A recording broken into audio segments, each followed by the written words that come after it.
Okay. Now this question.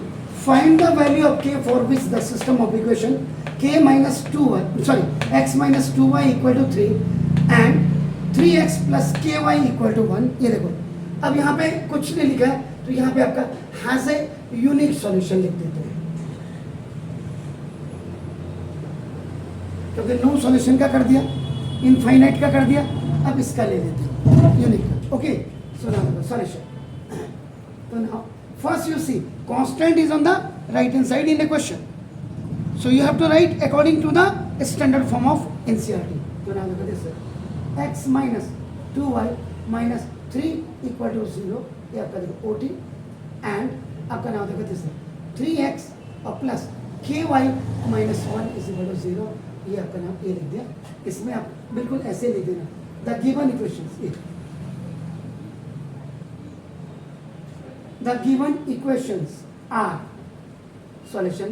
फिर ये लिखेगा ना देखो are compared with general expression लिखो या आपका जो भी लिखो, जनरल एक्सप्रेशन या स्टैंडर्ड फॉर्म आपका जो भी लिखे आप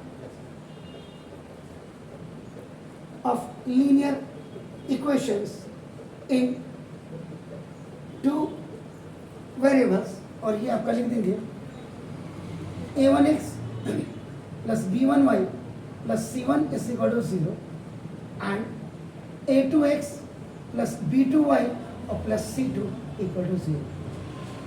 सो now where after comparing it, so now first standard form general expression compare with this one, x को कंपेयर करो तो देखो दिस, तो where a1 is equal to 1, now y, तो b1 is equal to minus 2 and c1 is equal to minus 3. That's very fine.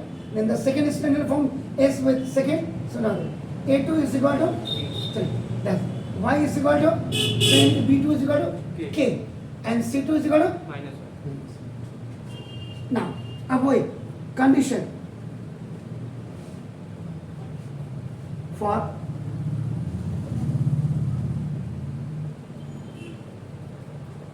सॉल्वेबिलिटी, और वो किसके लिए है सर ना, फॉर यूनिक, जिसको आप कंसिस्टेंट कहते हैं, आपका यूनिक सॉल्यूशन. तो यूनिक सॉल्यूशन के लिए अगर आपको याद आ रहा हो तो ना a1 upon a2 is not equal to b1 upon b2. पहले a1 is what, that is 1 upon 3 is equal to minus 2 upon k, not equal to ऐसा. तो देखो k is not equal to minus 6. ये देखिए, this is it clear? Yes. So for unique solution we must have this one, ये आपका, और उसके बाद ये हो गया बस. अब आपका ये आ ही गया, जैसे k की वैल्यू यहाँ आ जा रही थी, यहाँ भी नॉट इक्वल टू 6 आ गया, ठीक है. बस अब इसके बाद आप लिख दीजिएगा this happens when k is not equal to 6 minus का, ये हो गया बस. उसके बाद 10 for all real values of k other than minus 6, the given system of equations will have a unique solution. Clear sir? तो तीनों कंडीशंस आपकी हो गई. मतलब एक बार मैं क्या कर रहा हूँ आपको, मैं सोच रहा हूँ 2-3 किताबों का निचोड़ आपको पढ़ा दूँ, उसके बाद फिर आपके एनसीईआरटी में जाएंगे. एनसीईआरटी आप दबा के फिर करोगे, एनसीईआरटी में कुछ है ही नहीं. Is it clear? So have a nice evening to you. Please write down this.